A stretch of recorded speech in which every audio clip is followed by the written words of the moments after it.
Salut à tous et j'espère que vous allez bien. On se retrouve aujourd'hui pour une nouvelle vidéo où on va parler d'un plugin qu'on trouve sur le site Cinema Plugin dans la catégorie Free Stuff et on va parler du Stipple Modifier. Stipple Modifier est un modifier qui permet de convertir les splines dans des points ou des traits. Donc ça va nous permettre de créer directement au sein de Cinema 4D des petites choses de motion très sympas. Donc par exemple pour recréer cet effet donc sur le film La Fête de la Science qui avait été réalisé avec Maxime Tiberghien.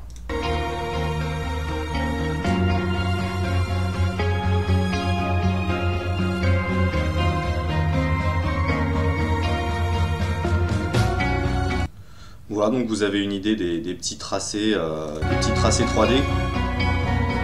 Des petits tracés que ça peut faire, et donc plutôt que de s'embêter à utiliser Cineware et aller dans After Effects, etc., le mieux c'est de le réaliser directement au sein de Cinema 4D, et en plus de ça, on peut faire énormément de choses avec ce plugin. Donc si vous voulez le télécharger, vous allez sur le site cinemaplugin.com, free stuff, et vous avez aussi d'autres free stuff qui sont plutôt pas mal. Il y a le Dynamic Subdivider qui permet de choisir un niveau de subdivision par rapport à la distance de la caméra.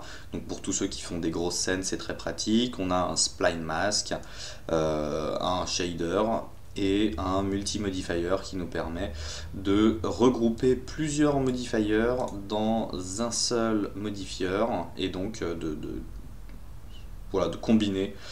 En gros, c'est un peu comme un effecteur, c'est un peu un combineur, voilà, comme un effecteur groupe, mais pour les modifiers. Voilà.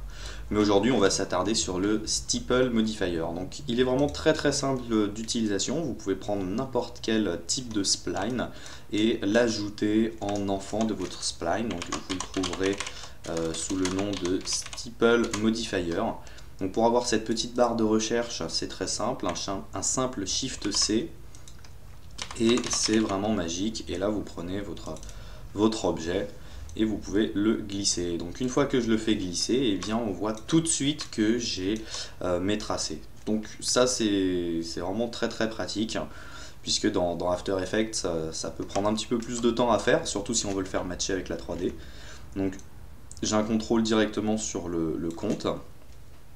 Je peux adapter à la longueur, je peux choisir le nombre de subdivisions, je peux animer un offset, connecter, déconnecter et animer une entrée et une sortie. Et en plus, voilà, il y a des paramètres de randomisation pour tous ceux qui veulent avoir une taille qui ne soit pas uniforme. Donc comme vous pouvez voir, c'est un plugin qui est assez simple à maîtriser, mais qui permet de faire un effet qui prendrait beaucoup de temps à faire si le plugin n'existait pas. Donc après, très simplement, vous pouvez l'ajouter dans une extrusion contrôlée par exemple. Voilà, donc je mets ma spline ici et je peux prendre un profil de spline, donc le classique N côté avec un rayon de 2 cm, et voilà.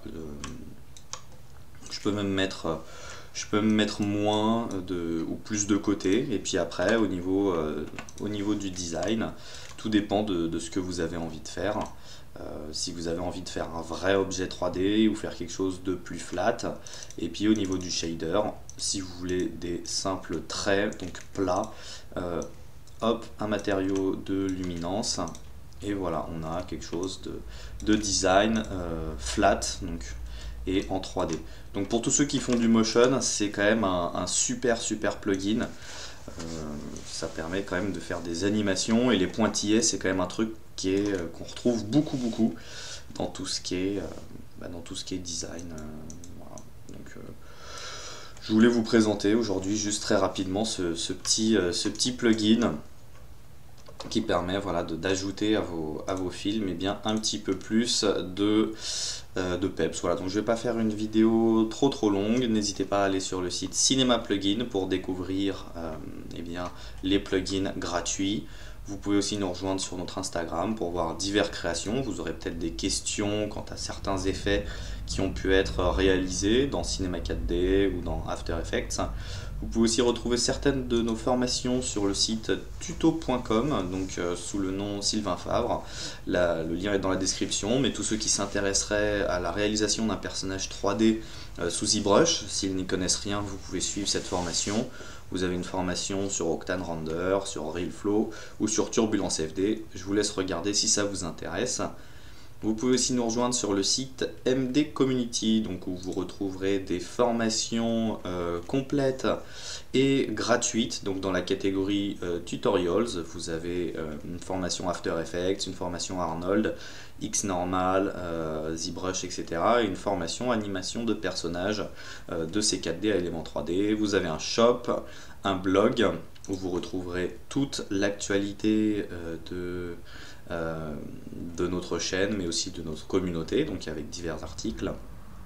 Donc là, excusez la connexion un petit peu lente, puisque je suis en train d'utiliser FileZilla en même temps, mais voilà, tenez-vous au courant des derniers tutoriels, et dans la catégorie artistes, vous pouvez retrouver des interviews directement, par exemple The French Monkey, découvrir les travaux qu'il fait et avoir un petit peu d'inspiration. Voilà, et si vous n'êtes pas encore membre, je vous invite à rejoindre le groupe Facebook MD Community, qui est un groupe de partage et d'entraide. Comme vous pouvez voir, c'est très actif, il y a quelqu'un qui est en train d'écrire, donc c'est pour partager vos rendus, demander de l'aide, voilà, comment est-ce que on peut s'améliorer.